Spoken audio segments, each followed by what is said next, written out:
Donc voici une vidéo sur les groupes caractéristiques. Donc les groupes caractéristiques, là on est en chimie, et ça concerne les molécules. Donc qu'est-ce que c'est qu'un groupe caractéristique? Ben déjà c'est seulement une partie de la molécule. Elle est constituée d'un ou de plusieurs atomes différents du carbone, et elle est reliée à un atome du carbone de la molécule. Donc par exemple, on va tout de suite concrétiser cette définition par cet exemple-là. Donc ça, tu reconnais HC, double liaison O, liaison OH. Ça, tu reconnais, c'est une formule semi-développée, parce que je n'ai pas représenté les liaisons hydrogènes.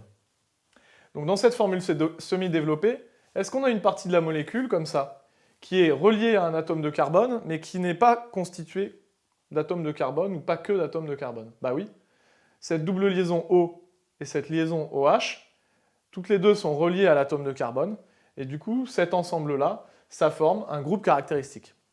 Alors à quoi ça sert de repérer les groupes caractéristiques dans une molécule? Bien, c'est parce que c'est pas pour rien qu'on les a appelés groupes caractéristiques, c'est parce qu'elles vont impliquer des caractéristiques pour la molécule.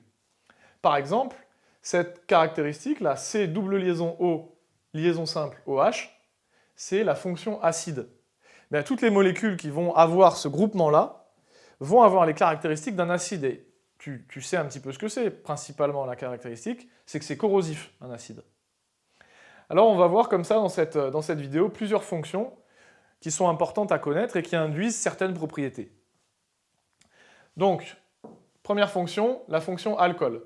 Là, c'est quand dans la molécule, tu repéreras une liaison avec un carbone et derrière OH. L'atome O relié lui-même à l'atome d'hydrogène. Ça, à chaque fois que tu vois ça, c'est la fonction alcool. Donc par exemple, voici une molécule, CH3, CH2OH. Bien là, tu repères COH, donc il y a une fonction alcool, et d'ailleurs, cette molécule s'appelle de l'éthanol. Donc les alcools, ils ont des propriétés que tu connais. Par exemple, les alcools s'évaporent à très basse température en général, ça s'évapore très vite. Ensuite, une deuxième fonction, la fonction acide. Ben ça, on en a déjà parlé là.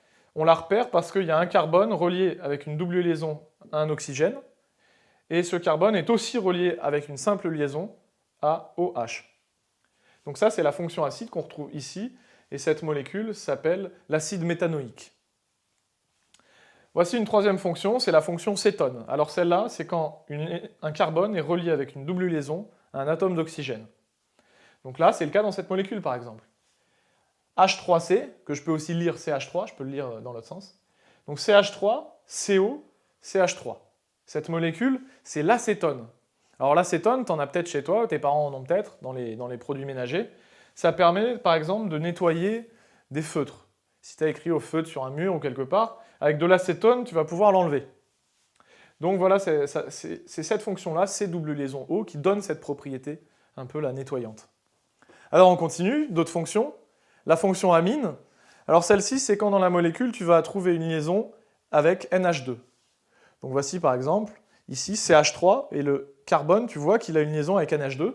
Là, du coup, tu peux l'entourer, c'est la fonction amine. Et d'ailleurs, la molécule s'appelle de la méthanamine. Les fonctions amines, de manière générale, on les retrouve pour la création des liaisons peptidiques. Donc ça, c'est utilisé en biologie. Ensuite, fonction ester. Ça, c'est si dans une molécule, tu repères un endroit où un carbone est à la fois relié par une double liaison à un oxygène et par une simple liaison à un oxygène. Et que cet oxygène lui-même est relié au reste de la molécule. Et bien ça, quand tu repères ça, c'est la fonction ester.